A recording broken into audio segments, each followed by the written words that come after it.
Dobroveče svima. Dobrodošli na događaj koji smo nazvali Energetske zajednice u fokusu, Energetske zajednice REScoop u fokusu.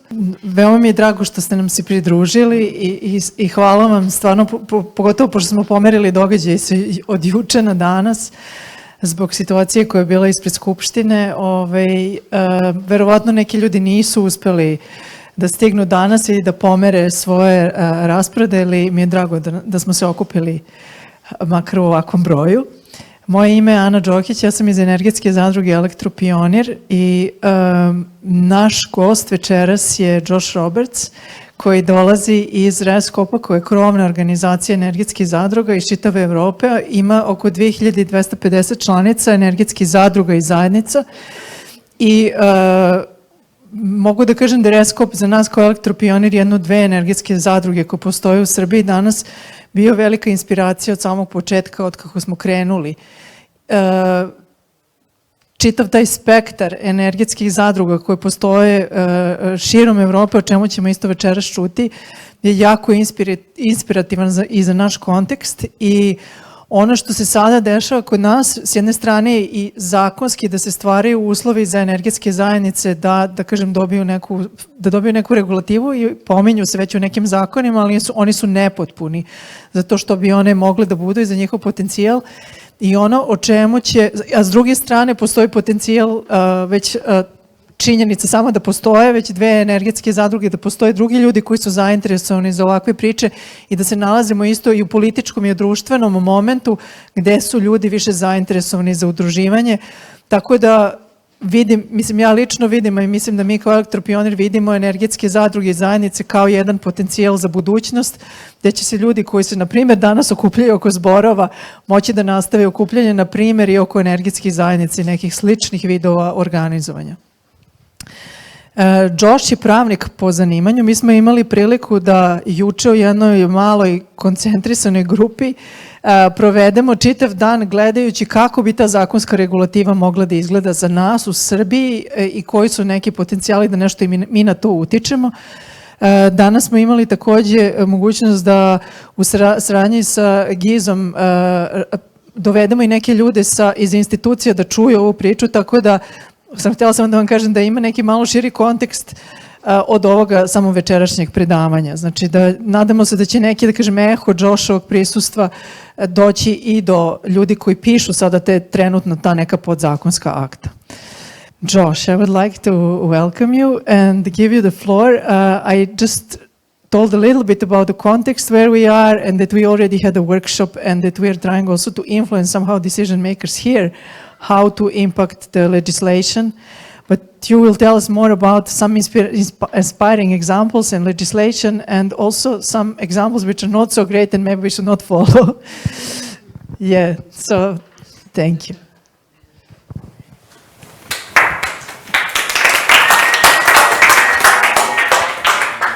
Thanks a lot, Anna, for the introduction and to Mark as well for bringing me out here. It's been a whirlwind. It's been a very busy 3 days, but it's been a very rewarding 3 days. And I think today's workshop is just the evidence of that. You have a long road ahead of you, but it's going to be an exciting one. So we're coming back together, and I see from the photo the REScoop family. We're coming back to home base, to family and friends. So it's a nice way to cap things off. I don't know how much I'm going to focus on bad experiences because I want this to be uplifting. But there is challenge sprinkled in throughout this. What I'm going to try to do in my talk tonight is kind of bring us around in a circle. I'm going to take us back a little bit to the past just so that we can understand how we got here. And then I'll try to end with sort of where we are going because it's kind of an unknown. There's a lot of chaos in the world, both far and close, but there's certainly some optimism and energy to work with. So that's just kind of how I'll go about things. So again, like I said, I wanted to start in the back. I actually want to go even further back than this picture. This picture comes from some innovation they did in the 1970s. But when we're actually talking about community energy, this is not even really a new concept. It never has been. As long as we've been living, as long as we've been building fires and cooking and using heat and then electricity, there has always been a communal aspect to this. And in a lot of places, I don't know about here, but I know in Germany, Spain, even the US, in South America, there has always been community-owned energy. A lot of it started in rural areas where outside of the cities, it was either the municipality or local citizens having to form something like a cooperative to provide themselves with basic services. So you can go back, all the way to electrification and the invention of heating networks to see that a lot of these were already communally owned and very important assets to the community, because this energy is basically an essential need. It heats our houses, it helps us cook, it allows us to engage in economic activity. It is a building block of our lives. So a lot changed. We started moving towards more centralized energy systems. After we basically blew everything up during World War II, what wasn't destroyed got centralized. Some cooperatives managed to survive, but others were kind of swallowed up in this trend towards nuclear, big coal, oil, all of that. And that brings us to what I call Twinkraft, which is in Denmark. And this was the result of a strong movement. At the time this wind turbine was built, they didn't really exist, but there was a lot of chaos. It was the 1970s, there was recession, there was war in the Middle East, and oil prices were sky high. And governments were trying to figure out how they were going to deal with this. In Denmark, their decision makers had the great idea of just going full ahead with nuclear. And the citizens said, hell no, we don't want this. So they decided that we are going to show something different. The wind industry didn't exist back then, but they said, we are going to show you something different. We categorically refuse this alternative. We want renewable energy. That is the future. And they basically started what is now a big wind industry. In fact, Denmark is one of the leaders in the world in wind. And this particular wind turbine was built by probably a crazy group of hippies that wanted to show this. And until recently, I mean, it's quite even big. Even for they were testing a lot more than this, but it was actually producing electricity until recently, and it still stands. It wasn't decommissioned because, as you can see, it's also it's an interesting design, but it's a monument to what they were able to achieve. And this was kind of the foundation for the classic energy cooperative movement towards renewables. This lasted into the 70s and 80s, and at the time local communities were coming together, I think their experience was a lot like yours, where the people that were in charge didn't even know what to do with this thing. They didn't know how to connect it to the grid. They wanted to charge them. Like, they were basically just operating in no man's land. And it took some time, but eventually they got the government to provide some sort of feed-in subsidy so that this industry could grow. And by the end of the 90s, around half of the wind production was actually in the hands, the ownership of local communities. So, and this grew. Of course, the industry grew around it. We had liberalization in the early 2000s, and you had an industry grow based on kind of the traditional capitalistic principles. And in Denmark, there was not a lot of land. So a lot of the communities got pushed out. Of course, that has had a knock-on effect on public acceptance. And now they're pretty much like everybody else with all the problems that entails. So now I'm going to bring you to kind of we're sort of moving ahead. And I mean, this is kind of my pitch to just tell you a little bit about REScoop.eu, but it's also a story of cooperatives from Europe coming and basically getting to know each other. This started around 2008 or 2009 when somebody from the Greens in the European Parliament knew somebody from the cooperative movement in Belgium His name is Dirk van Sintjan. He is the father of REScoop.eu. They started just kind of randomly meeting each other, and then they decided to get some European funding and do a project and just to learn about each other. And that European project resulted in the foundation of the European Federation of Renewable Energy Cooperatives. It was founded in 2013 in Brussels, and it has represented energy cooperatives across Europe. At the moment now, I mean, we are constantly growing, continually. And now we represent around 1.5 million citizens. We have about 2,250 energy cooperatives. And you can see here, we have about 102 members. Some of them are individual, but a lot of them have grown into federations and coalitions. So not only has the movement grown at the European level, but it has also grown at the national level. And that has provided us with the ability to gain influence and to develop what I will explain is the energy community concept. And this has been very powerful. We're also members of the International Cooperative Alliance, and cooperatives will be a recurring theme.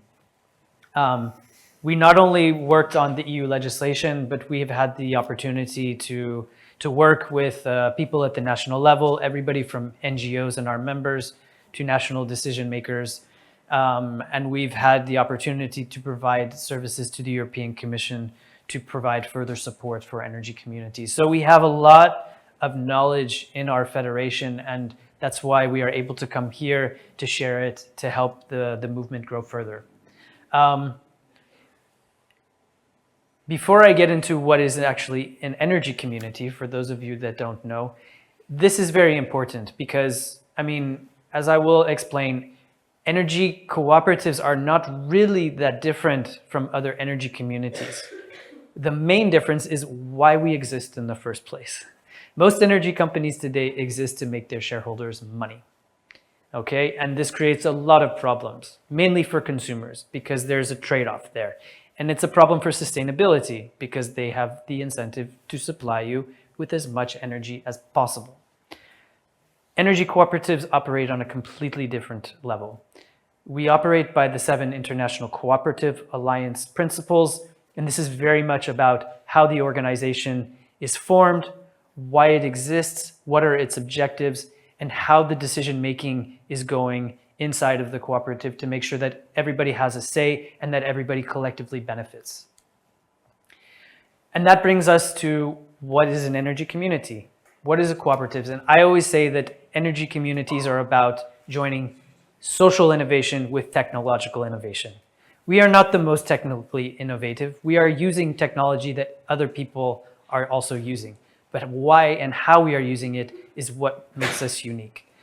And that can be applied pretty much to any activity you can think of. In our membership now, we even have DSOs in our membership. So, and that's a pretty complex activity. Most of them are collective investments into renewable energy production. But we have also had some members that have grown into a supplier. So it's fully owned renewable electricity that is produced locally and then supplied back to the members through the market. A lot of it is about training and educating the members, about dealing with climate change, about dealing with energy issues. So kind of giving people tools to navigate this world. And we're also getting into flexibility. We see the needs. We're not going to be able to build enough renewables and connect it to the grid if we can't manage this properly, if we can't store energy for when we need it later. This will not work. We will rely on fossil fuels until we can get that right. And that also has to do with our consumption. We always say that the cleanest energy is the energy you don't need to use. All energy has a cost. It has a financial cost. It has an environmental cost. And if we can reduce our consumption, then we can save money, but we can also contribute to sustainability. It also works about heating, and we even have electric vehicle sharing. Basically, the activities are, it's what does the community want to do and why does it want to do it? And that has a lot of benefits. Traditionally, energy communities were able to invest in renewables because they were feed-in tariffs. And this could create a nice pot of money. And that money has been used in vastly different ways, everything from renovating kindergartens to setting up special schemes for addressing energy poverty. That is the unique thing about community energy, is that if you can produce and you can make the money, then you can reinvest that money back into the community and everybody benefits. And we've actually seen the evidence of what this looks like. Here at the very top, you probably won't be able to see the words, but there's basically two graphs here. You have private projects and you have citizen projects. This is basically who owns the installations. And this is based around wind. But what one of our members in France found is that a locally owned wind turbine generates 2 to 8 times the financial benefit than a privately owned wind farm. And the knock-on is that the value stays in the local community. So this is really powerful, and we've seen a lot of community. I've seen examples of where a wind farm funded the construction of a district heating network. So I mean, we're talking about good sums of money, and that can be used to revitalize local economies and bring people together. Now, as we've moved further, we start to see people actually saying, well, I would like to consume my own renewable energy. It would be nice to see that wind turbine out in the field, feeding into my meter. And we're moving towards that. And this can also now we can think about economic savings on our bill, because we're not beholden to some energy company who just wants to charge the most that they can and get away with it. We're actually talking about a community of people that are coming to collectively supply ourselves at the cost of what that provides, and to keep our prices as low for each other, because that's our common goal. This also, we've seen this during the economic and energy crisis, is that during high and volatile energy prices, that this can actually help save money during energy crisis. And so this is also something. It's also about your own security and not being scared. I'm sure a lot of us were at that time. And I don't like to really focus on this too much, but public acceptance, it is important. I mean, I've traveled through Germany and I've seen sort of a saturation point of wind turbines just all over. Some places it's not nice. I understand that, and people actually have to deal with that. And what we always say is that, okay, if a community has to deal with the negative impacts of something like this, they should also be able to share in the benefits of it, because there are always trade-offs.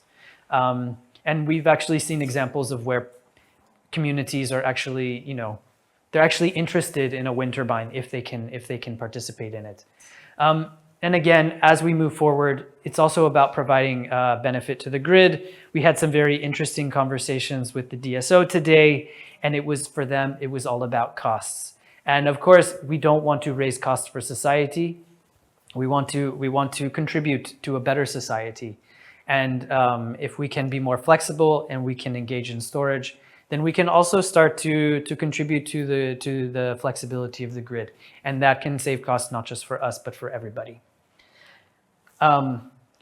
Maybe to take it a little bit broader, when we were asked about a decade ago, like, if we develop policies for you guys, for energy communities to thrive, what is this actually going to do? What impact is it going to have? So we decided to have some consultancies punch up some numbers. And so CE Delft, we basically asked them to perform a study. And what they came up with was that based on the existing numbers as of like 2016, by 2050, around 45% of the renewable energy produced in Europe could be produced by citizens. And we see here, we've even broken it up into different categories. It's about a third to a quarter, depending on what you're talking about. Energy communities could provide almost up to 40% of that energy. So these are not trivial numbers. We can have a major impact on the energy transition. Of course, that requires an enabling framework, which I will get to in a second. But I mean, maybe just to kind of bring this a little bit more concrete, I'm still before the clean energy package came into being. So this is what we were able to do, before all of this. This is an example of it's a wind park on the west coast of Denmark. It was sited on an old harbor that was kind of becoming decrepit. This isn't like the best part of Denmark. The harbor used to be big, back in the day, but over the years it has become disused. A lot of people have left the area, so it's losing population. So that creates social issues. And a developer came in and tried to develop their project there, and they actually left because they didn't have the public acceptance. But then the local citizens decided, maybe we can do this ourselves. And so they did. They basically sited these 3 turbines that you see here on public land. It's owned by the harbor, by the local community, the public community. So they pay rent to the local harbor, and that results in 4.8 million Danish crown per year, which is a lot for them. And what they also did is they said, we're going to set up a foundation, and this foundation is basically formed of local businesses from the community, and they have basically used this money to renovate their harbor, to make it look nicer, to update things so that they can bring back tourism and stuff. And they've also set aside 20% of this wind turbine for the local citizens. So actual households get to participate. This is it's a full community initiative. District heating is also quite common in Denmark. And this community is very similar. So basically what they decided at some point was that they would give the wind turbines to the district heating network. And the district heating network has some thermal storage. And now they have electricity production with the wind turbines. So they've basically engaged in some sector coupling. And during the energy crisis, they were actually selling electricity when the prices were high. And then they were storing it when it was good to do so. And because they were able to do this, their heating prices went down by 45% during the energy crisis, which is kind of mind-boggling given what everybody else was going through. But it really shows that you can combine local development with decarbonized energy supply and energy security, because this is all basically decentralized. So I think it is still Denmark. It's a lot of us think Denmark is a fantasy sometimes, but it's still, I think, quite ambitious. But we can find other places too, where it's not just about the financial benefits, it's also about addressing social needs. This is one of my favorite projects. It's one of the first projects I ever visited in London. It was basically a solar complex that was sited on a social housing. And they decided that they wanted to do this for a reason, because they wanted to involve the citizens that lived in this social housing into the project. So they set the low price. They gathered members from the area. They created a cooperative, but they set the share at a very low amount so that people from the housing estate could join the cooperative. And they set up a fund, and this fund it funds a internship program for youth so that they can be trained in the sector. It funds education and training, and it also funds renovations for the social housing, for the units in the social housing estate. And this model has been replicated throughout the UK, and it's even made its way into Europe. Another aspect of this is the collaboration, so bringing people together from your local community. We always say that local authorities and energy cooperatives are natural allies in the energy transition, because the local authorities have a lot of policy objectives that are put on them that they have to implement. They are basically on the front line of the energy transition. And cooperatives can be good partners in helping to develop projects, helping to educate citizens. And the local authorities can also provide support for the energy communities to thrive. For instance, they can provide public space that they have control over. And in Belgium, this has basically formed the bedrock of the energy community movement, because a lot of local authorities thought to themselves, if we're going to invite developers to come in and develop renewables, we want to make sure that we, the local authority, can invest in those, but also that local citizens can. So they created these policy frameworks, which basically told any developer that if you want to do this on our land, you're going to have to involve citizens. And the cooperatives actually use this as an opportunity to bid into projects, or actually to compete against other developers for building these projects. And they were able to win, which is quite interesting because auctions and tenders, they usually exclude energy cooperatives. These have actually helped them develop. And as this has grown, the cooperatives and the municipalities have also started to co-invest together. So not in like the traditional energy community, not through a legal entity, they come, but they're basically co-partners in developing renewable energy projects. So this deepens ties at the local level. And this is very common where I live. I live somewhere like here. And that was basically how the wind, this was how the energy cooperative movement in my region started. Now, none of these projects are really self-developed by the energy communities. They were basically buying into projects by developers. But you could see here, there's about maybe 17, a couple more projects. They managed to get enough production amongst themselves to create this little guy here, which is the supplier. So it is a parent cooperative.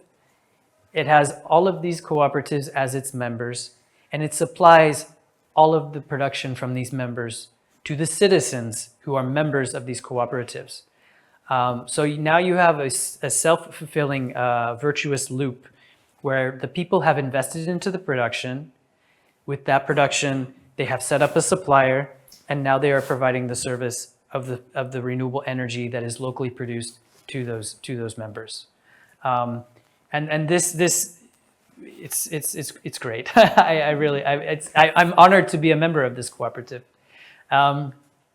Now this brings us to the Big Bang, because basically everything I just mentioned happened without any dedicated policy support.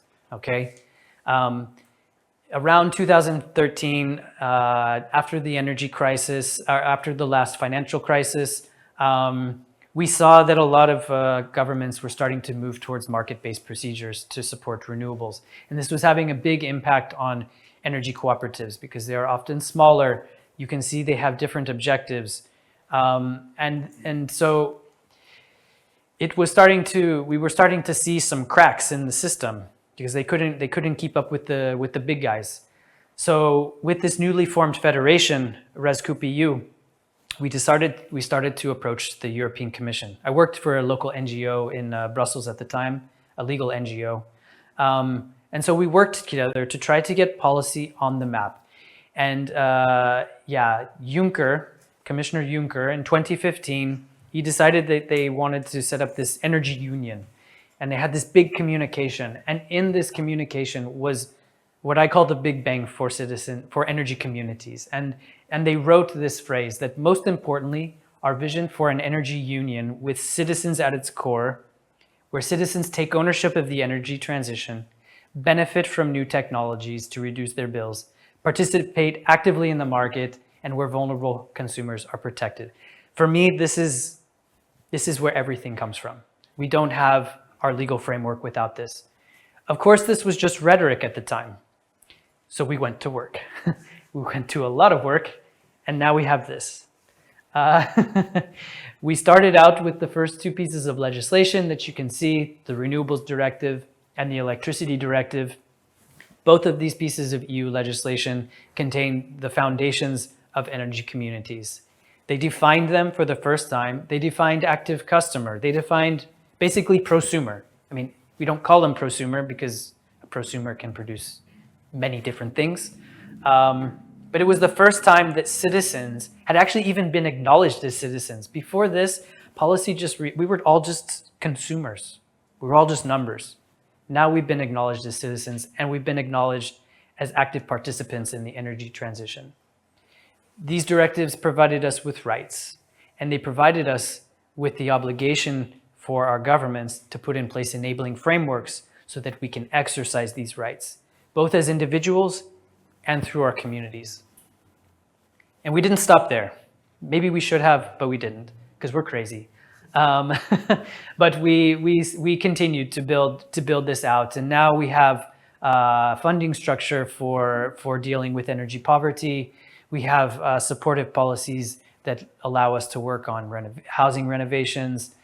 We have stronger policies to help us work on district heating, energy efficiency. So we're not just talking about renewable energy production. We are expanding. We have rights to exercise or to act across the entire energy system. And this is basically, this is the core of it all, the energy community concept. And I don't know if this is possible. The text is a little bit small, but I mean, without going into all of what these words are, they basically they don't mirror one for one, but they are very similar to the cooperative alliance principles that I mentioned earlier. And that was not a coincidence. We couldn't define energy cooperatives in EU legislation, but that was not necessarily the point, because we also see that energy communities can take many forms. You don't have to be a cooperative to embed the cooperative alliance principles. These are just, it's a philosophy, it's a way of doing things. And we wanted to acknowledge that any type of actor could integrate this so that they could be acknowledged as an energy community.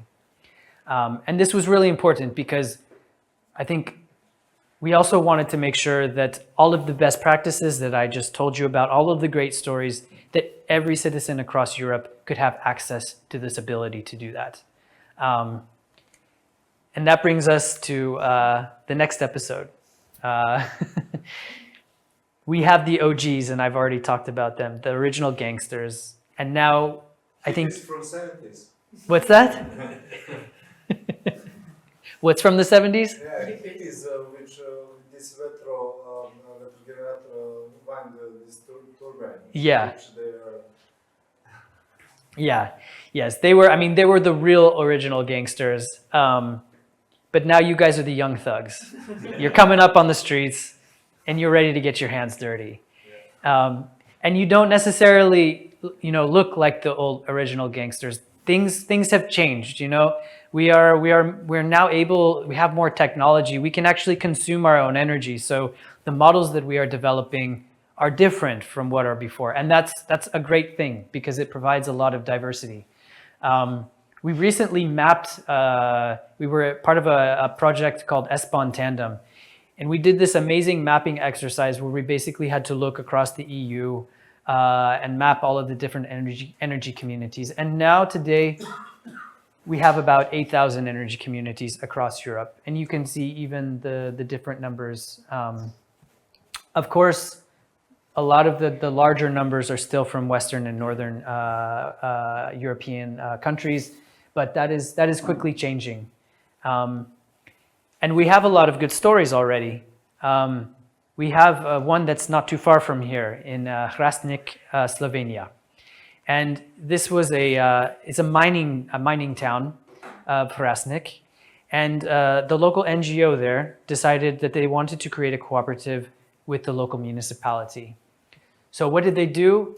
They basically installed a solar PV installation on the top of a school. And this PV installation supplies electricity to the school, to 16 different homes, the town hall, the swimming pool, and a few different companies in the area.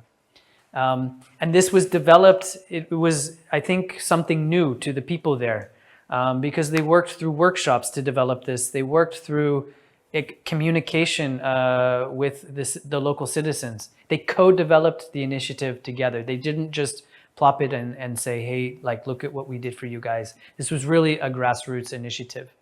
And it's having economic benefits for the community. They estimate that they will save 30% on their bills while they are paying off the loan for the installation. So the benefits, once that is paid off, they will receive even more benefits. And so this is already a positive story, and it's being replicated in Slovenia slowly.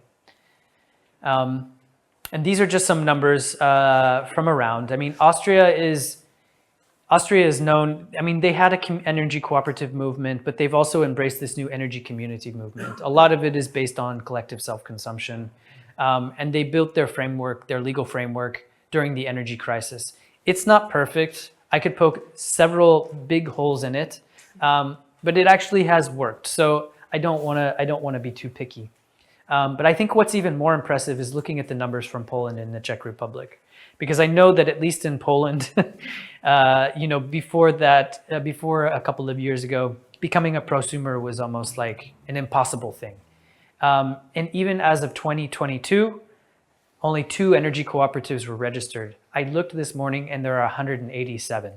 The number has increased dramatically. A lot of that is because they have put positive policies in place. They put in a net metering incentive scheme, and it's all to incentivize local production and consumption. So it's not about selling the energy, it's mainly about consumption. And a lot of it is businesses too. So we're not just talking about citizens, we're talking about, the things that we go to work for as well. And in the Czech Republic, it's even more fascinating because you basically had, you had a lot of different actors coming together. You had the municipalities, you had the NGOs, you had small, medium businesses coming together, housing developers, and they created a coalition.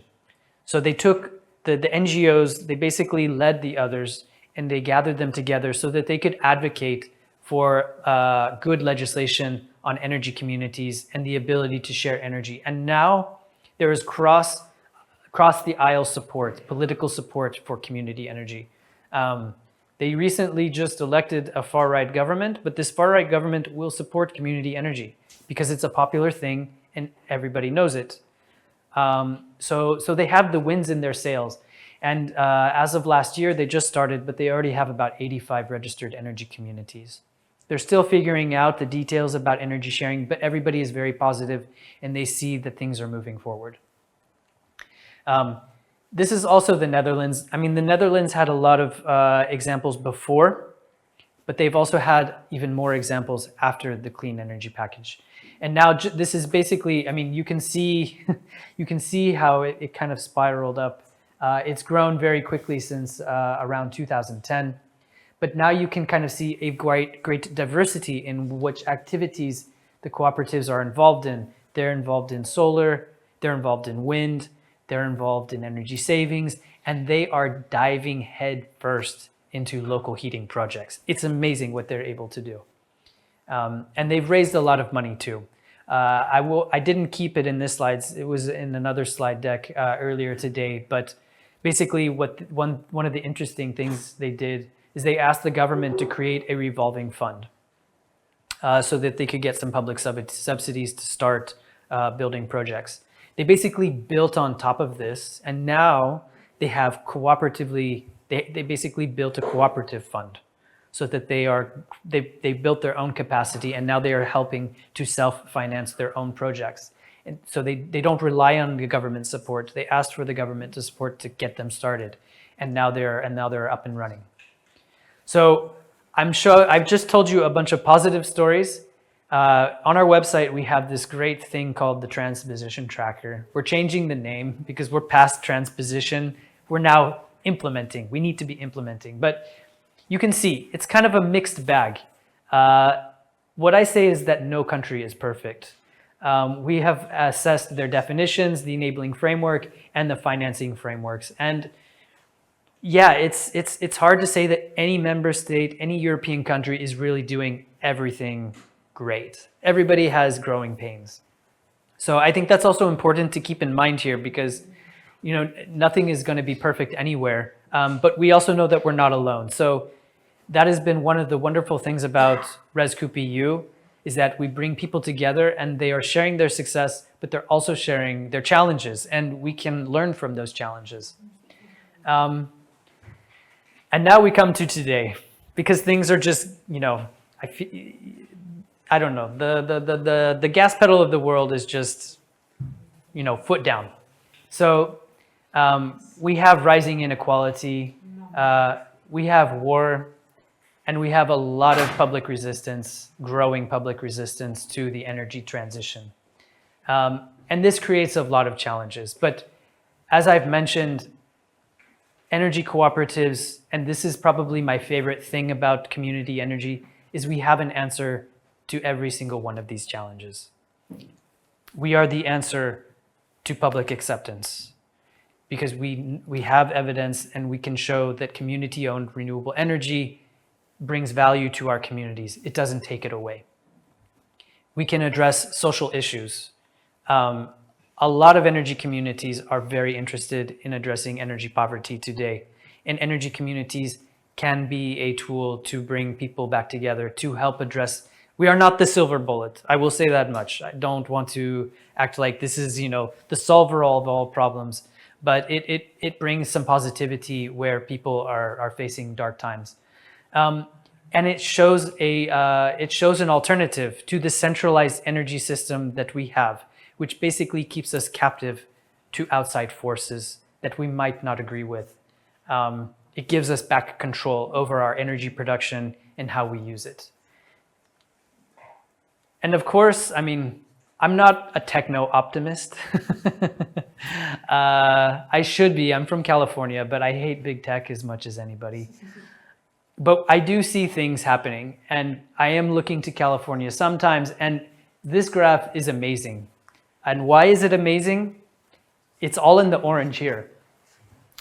Basically, this is the time, it's a throughout the day, and this is where all of the energy production is coming from to meet consumption. So you can see solar has taken off, and this is kind of, they flattened it. They call it a duck because it used to be a peak kind of like this. They flattened the duck curve. But you can see that the solar comes down, and it's pretty obvious because it aligns with the sunset, okay? What you don't see here is what this takes over. It's gas, okay? Gas is a very good source of balancing the grid when you don't have the wind and you don't have the sun. Well, only since a few years, the batteries have taken off and they are eating rapidly into the share of gas. And for me, this is a reason for great optimism because we've been talking a lot about sharing energy, collective self-production and consumption, and battery and storage is something we really need to take into the future with us. Because it does help us to solve problems. This is typically the time of day when prices are most high. And it's because everybody's going home from school, they're turning on their dishwasher and whatnot. But you also have the gas, which is driving the price up. So if we can manage to produce our own energy during the day and we can be flexible about how we store it, then we can start to be contributing to not just sustainability, but to more affordability, such as this here. And I showed you the complex picture of different colors about how things are not going well. We have been trying our damnedest at the EU level to make sure that we can fix this. And this brings us to today. Currently, as we speak, the Commission is working on what it calls the Citizens' Energy Package. And in this package, we will have something akin to an action plan for energy communities. It will have guidance. It will clarify different concepts, which we very much need. And we're hoping that it also provides some sort of ambition or direction for where the EU wants to go with making energy communities a success. And there are a lot of other stuff in there as well that we really want to see. And we see this as sort of the ticket to ride the policy train for the next five years. So I think this is going to keep people's eyes focused on community energy for a while. So I also want you to know that you are not alone, that, we didn't just create legislation and now everybody has to figure out. We're actually trying to do the work with you, and we are always trying to keep up the pressure. And that brings me to the end of my presentation. This might feel quite emotive to you. It certainly does to me every single time I see it. This was an idea that we had when we started our own community energy project with a bunch of NGOs. So always remember that we are very small fish, but together we can seem and we can face the bigger fish, and nobody can take that away from you. So, thank you very much. And open the floor for questions. And I also asked Vladan to help. So Vladan iz Centra za unapređenje životne sredine. We have spent 3 days together. On Tuesday, informally chatting. Yesterday, had a workshop. Today, had a session with people from institutions, and now this. So it has been really intense, and we learned a lot. We heard some parts of this presentation a couple of times, so it's synced in. But I think it would be really nice to hear if people from the audience for sure have some questions. So I would maybe pass for the start mic to the audience. Hi, are you going to be putting this on YouTube or something? Because, yeah. Okay, then I have to watch what I say. Okay, my name is Nikola. I work for the United Nations Development Program. And, well, we were supposed to have a series of webinars this month. Second webinar, basically my job involves improvement of air quality. So what we're doing is helping communities improve air quality through donations, projects, etc. I'll try to be short, I'm sorry. It's not so much as a question, but like opportunity for collaboration, perhaps. This second webinar was titled, that should have happened, Innovative Approaches to Improvement of Local Air Quality. I wanted to invite someone from REScoop, or energy cooperative itself, or citizens energy community, to share experiences in district heating energy communities, because district heating is the major source of air pollution across local communities in Serbia and in the country as a whole. As you said, energy communities or energy cooperatives are natural allies of local self-governments. So we work with local self-governments, and this webinar has been postponed for the spring. It would be great if you could help us find someone who can provide an example. And I think to pitch the concept, we'll have participants. Actually, it's a regional webinar. So everybody from the region that's not in the EU will be participating, which is getting, the number of countries is shrinking, but still. And we're going to have guests from all over the place. But I think this is a real opportunity to sow the seeds of energy communities in Serbia, because it really is a big problem, air quality, and I think community energy for heat generation or heat and power generation could help a lot, because the problem comes from individual fireplaces in smaller and bigger towns, and you're never going to get the pipelines or the gas lines or the centralized energy going everywhere. And I think communities could reduce costs, improve air quality. It's a win-win-win for the people, for the municipalities, for the central government, if this could be promoted a bit stronger here, and also perhaps find more innovative ways of communities that could invest in renewable energy, that could generate revenues for then setting up funds that could fund transition of heating sources to then reduce, local air pollution. Sorry for taking a long time to comment. Thank you. Yeah. No, I mean, it's always nice to hear people talking about heat, because we mainly talk about electricity production, and mostly from PV. So I think heating is kind of one of the bigger challenges of cooling. Yeah, exactly. Yeah, it's not just about heating; it's also about cooling. And I hear it gets quite hot here. So it's very important.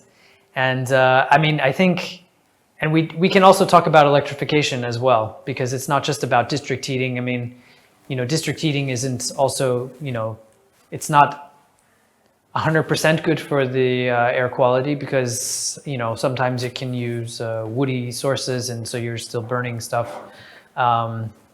But it's certainly better than burning coal or waste incineration. So yeah, I mean, it's a growing topic. Like, historically, it has been it's been in certain countries. Thank you. Yeah. But communities are rapidly picking up interest for this. So I think I see it as riding a kind of a wave. It's becoming, you know, kind of one of those in vogue things. So yeah, certainly happy to help make connections there. Yeah. But there are some really impressive projects of district heating. I mean, I listened about the Dutch examples in Amsterdam. Maybe you can tell a few words how they organize, or... But that's my colleagues' job. If I could have become an expert in that topic, I would have. But I mean, they're really working with the municipalities. They've actually faced some challenges there, because in order to do these types of projects, you need to go through a concession process. Actually, yeah, I can talk a little bit about it, because it actually has a lot to do with policy. I mean, when they decided, you know, the Netherlands is largely reliant on gas from their gas fields. And they have this gas exit strategy, and district heating was supposed to be like one of the main elements of that. And they basically decided that this was going to be a municipality thing. But the cooperatives were like, hey, we can help out. And a lot of municipalities would like the cooperatives to do this, but there are a lot of legal complications because of concession public procurement rules. And I need to look at it. It's in my mailbox, but one of my Dutch members sent me, they basically did a mock trial to see whether or not the local authority could give sort of preferential access for the community to self-develop these networks. And they brought together a bunch of jurists and lawyers. And what I was told is actually that they came to the conclusion that yes, this is something you can do. It's in the public good, and the local authority has the authority to decide that this will be a self-fulfilled activity. And that gives us a lot of confidence, because now we can, it gives us something to communicate. And I think usually when there's legal complexity, you see less action because people are scared. So having this type of clarity is very important, as we also learned today. There not being exactly a lot of legal clarity at the moment, but yeah, I mean, and like I said, it's rapidly helping. And I think the local authorities, they can also, because it's not really, it's not this activity is definitely not for profit. It's not a profit making activity. It's really about a local asset and having it in your community. So it's really about upfront investment. Once you have that and you have the renewable, you have a diverse set of renewable energy sources, then you can keep the energy prices in relative check. So it's really about the upfront investment, which is difficult for communities. But I think you have this idea of supporting that through publicly provided guarantees, which the municipality is actually fronting themselves. So this is just another example of this symbiotic relationship between the community initiatives and the municipality. And I hope it can take root in other countries. Maybe I would just use this opportunity that we're talking about district heating to mention that today we had this session with people from the Ministry of Mining and Energy, and there was a person who was presenting what is legally possible in Serbia in regards of energy communities, and we have two laws which provide context for energy communities to happen. We don't have yet bylaws.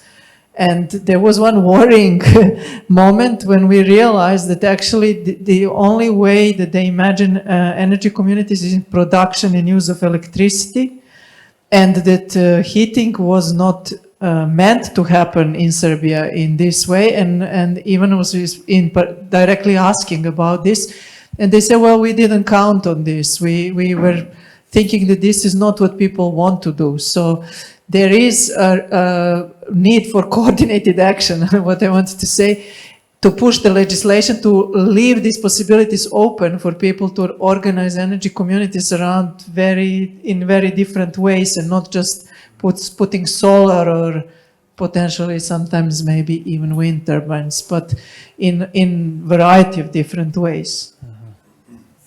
Just I wanted to add something. If I understood well, Anna, I think that yes, we have in the law of the using of the renewable energies, which was put into practice in 2029. There is a possibility for renewable energy communities regarding the district heating, because in the article 71, there is a possibility of the local authorities to invest, to give some incentives for developing the renewable energy communities in the field of the district heating. But as I know, there is no one example of this kind of. I suppose that there's some bylaws are missing. So I hope that this will be possible in the near future, also in the district heating, to form some kind of renewable energies. And I wanted to put one question for Joshua, for his experience when we are talking about the renewable energy communities or energy communities, which are based on the using of the electric plants. So for example, which is the most difficult part when we are looking at the process of forming of the one energy communities? Which is the most difficult part in establishment one energy communities? For example, if we are talking about the energy communities which deals with solar plants, if you understand. Yeah. I think the answer depends. I think by far, I think the hardest part is organizing the community because you have to go and get people and you have to get them around a project.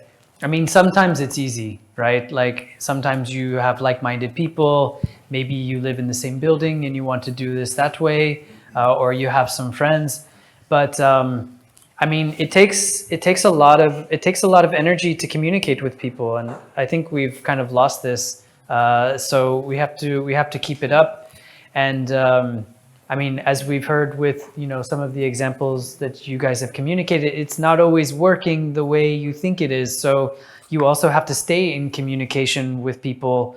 You have to be able to get through the challenging times. For instance, if the DSO is delaying your connection request, or if you have trouble getting the permit, something goes wrong. I've been listening to local communities in Ireland who waited, over 5 years just to get into the grid queue, and then they had to go into the grid queue, and the DSO was not transparent with them. So they're constantly going from frustration to frustration. So I think, for a normal developer, this might all be easy, but for the community, it's all new. So trying to keep that motivation, even through the challenging parts, I think that is the biggest challenge. But it's also a credit to the communities that maintain the interest in keeping it. Because one of the things we don't hear about, I hear about it sometimes, but you don't hear much about the communities that fail. Because they've reached a roadblock and they haven't been able to continue. So I think that is probably, other than just becoming professionals overnight, which is not easy, and energy sharing also, you know, before, like I mentioned in my presentation, a lot of the projects were just developing production and you were selling it to the grid. You had no option to consume it yourself. Now we're able to do that with smart meters and with, you know, this energy sharing concept, but that also requires going to the DSO and kind of gaining, you know, just kind of gaining a lot of knowledge. So that is quite difficult, and you need determined individuals to do that. So, I mean, I'm kind of not really answering you because it's hard to pick like the single biggest challenge, but yeah, I mean, I think keeping everybody together through all of those is the challenge. Yeah.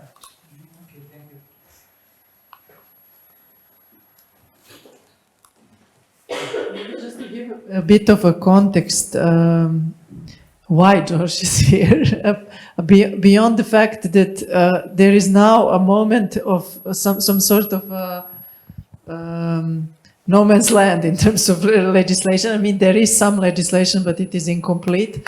So one of the reasons that we were inspired actually in Krakow, when these images are coming from, when we were on the annual gathering of REScoop, Elektropionir as members, and Centra za unapređenje životne sredine also is potentially member in the future.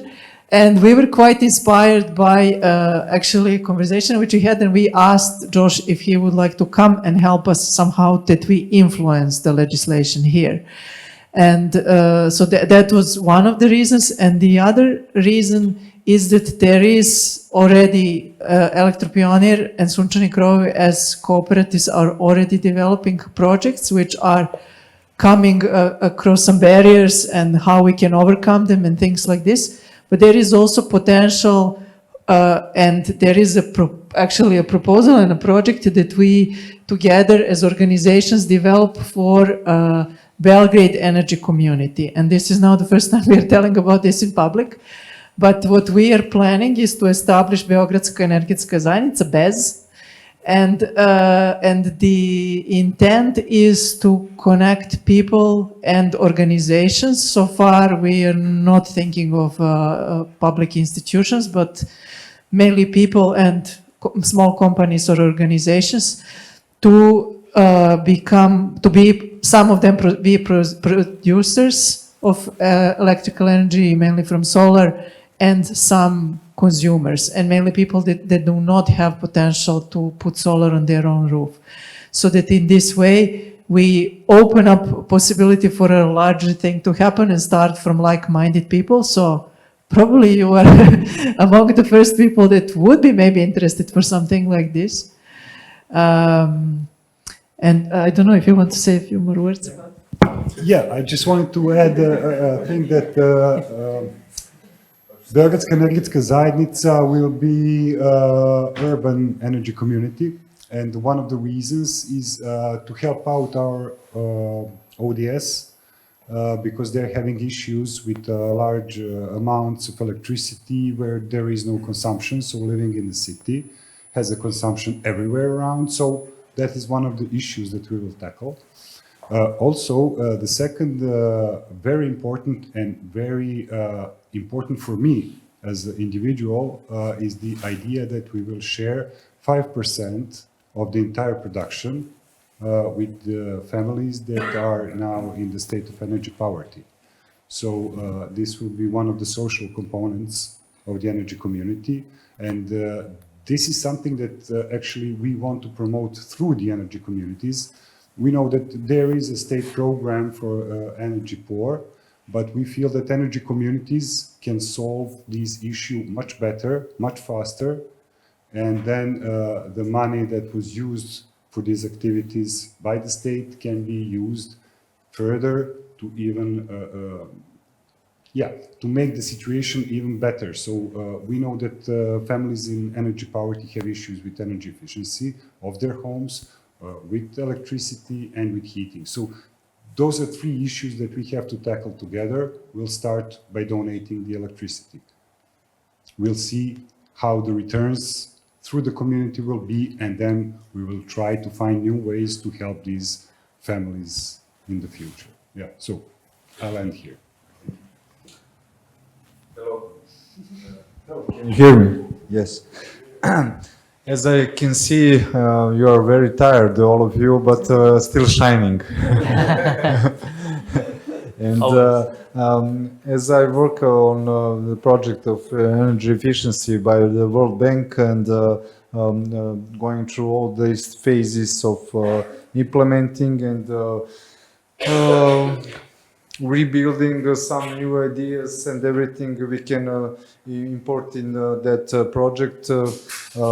Still, I know that our policies are very critical, but can you say what is the biggest problem in our policy which you can see when you are analyzing that our policies in this energy efficiency by the zajednice, communities, yeah. So if I understand your question correctly, what is the biggest problem? Where is the bug in our in our policies in Serbia, Republic of Serbia? Where is the biggest bug which can must be solved to be then? Yeah. Oh yeah. Where do I start? I mean, we need to get back to basic principles, I think, because I don't want to be rude to anybody who put time into doing this, but it's very confusing. Just, I mean, the legal framework itself. I mean, I think the biggest flaw that I noticed was that it's just inherently limiting. So, for instance, like even a citizen energy community in EU legislation, it's not defined in local terms. It's actually intended to be able to work across. As you said, it's centralized. There is no decentralization. Do you think about that? Or no. Well, no. So I mean, the main difference between renewable energy communities and citizen energy communities is the following. Because it's based in the Renewables Directive and it's about ensuring public acceptance and local benefit, renewable energy communities, it's very much about renewable energy production. And so it's supposed to be controlled locally, okay? But if you look at the other ideas, like my example of Cositer in Wallonia, it's not local. It operates across the energy market because it provides a service to many different local energy communities. So it shouldn't be local. The idea is to create an umbrella so that you can scale up and have a bigger impact. And we have similar models that supply energy across the whole country of Italy, for instance, across the whole country of Portugal and in Spain. So when you're talking about moving beyond electricity production, if you want to do supply or aggregate different sources, you need a broad geographical scope. And so that's why the citizen energy community concept is not rooted in a local scope. The renewable energy community definition is, but they have decided to make them both like the same thing and to make them local. And the other knock on that is that you mentioned you can funds and everything because our citizens doesn't have maybe the financial to investment immediately. Yeah, and as in Denmark, that port, I understand that, but because you can afford it, force to yourself to get some money to community, But here is a very big problem in our mentality. Mm-hmm. Yeah, I mean, In Denmark, maybe in a local community, you can raise all the finance you need for a project. But in other places, and we have this experience in Croatia, they actually have the same flaw in their legislation that you do here, which is that you're only allowed to participate in an energy community if it's not even understood really what local proximity means here. I gathered that. So maybe you have some wiggle room there, but you also need to be able to go beyond just your local community. Maybe not everybody has the means to invest in that. You can make it a regional project. You can go bigger than that, but that's it's not allowed. Because I'm a spatial planner. Yeah. Profession, so. Yeah, and I mean, another aspect of that, which is that, and we had a quite lively debate about it today, which is an energy community supposed to be non-profit? And That's it. I mean, do any of the examples that I gave, did they look like they're non-profit? I mean, and there is a minor legal distinction. I mean, you should be able to make a return on the investment. You should be able to reward people for investing in positive things for society. The idea is that you're not in it though you're not just in it to make money, right? And you're in it to make money for a bigger purpose, for a community purpose. So saying that an energy community needs to be operating on nonprofit principles is like telling a marathon runner that they should do the race barefoot. Right? Like, it's just a little bit, it's like besides the point almost. I mean, again, Serbia is not the only country where this exists. It also exists in Croatia. So maybe there was some looking at the neighbor when they were doing the homework there, and that has caused some problems. But it's very heavy on Balkan region, Yes. This is, we were in Zagreb with some of you a couple weeks ago, and this was something that I also learned. And I learned something then, because I travel to a lot of countries, and I'm always trying to bring examples that I think are going to have a meaningful impact. And when I started this type of work, I was always bringing the best examples I could find. And I realized that's a bad idea, which is why I try not to use Denmark too much, but I can't help it sometimes because they're just really inspiring. But I also try to bring it down a little bit closer to home so that it's that things seem a little bit, because I remember one of our Danish members was speaking in a parliament event once, and she was just telling this wonderful story, and the only question she got was a comment, and it was, "Wow, you guys have it really great," and that was it. There were no questions because it's. Okay, one more question. And, yeah. Could we establish REScoop.eu here as some kind of model of to be a member? Yes. So I think I have been hanging out with the last 3 days of what I would consider the embryo of something like that. I mean, usually, and this is kind of a natural outgrowth of how the movement. I want to be a member. Yeah, well, you should join the meetings then. I mean, a lot of times what will happen in a country where new energy communities are coming up is that you will have individual, they will find us and there will be individual communities joining us.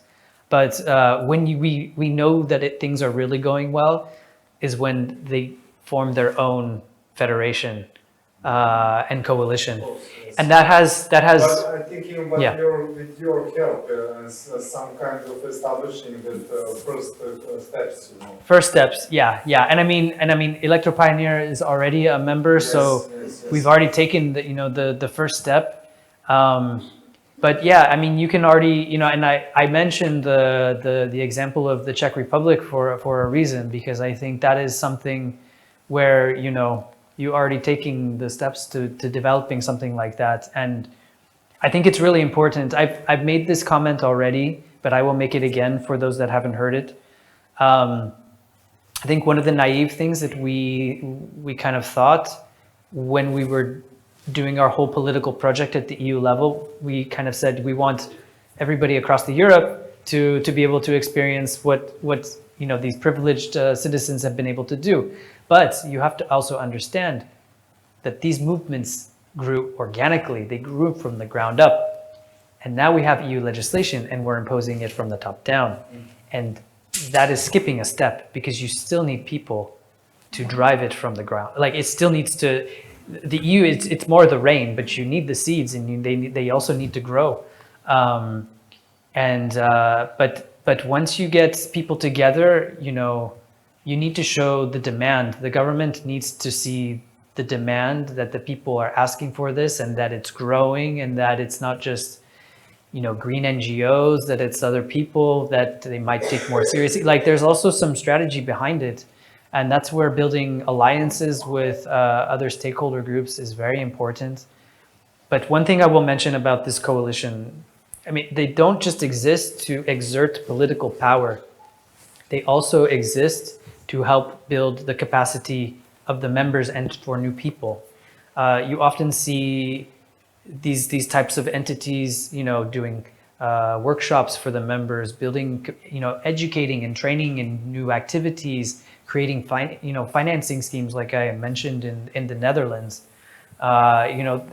These can also, they start, just building on themselves once they get to a certain size. So, I think that is kind of the ambition. And of course, you're still a ways away from that, but yeah, it's just keep spreading the message and people will come.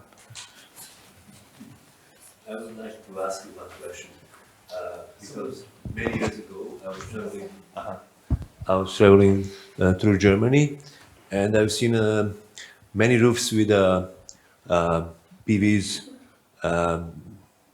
Maybe they are individual, maybe they are collectives. But a few years ago, there was a conference with a German guy who was speaking about collectives and prosumers. And Anna also had a problem with this legislation problem.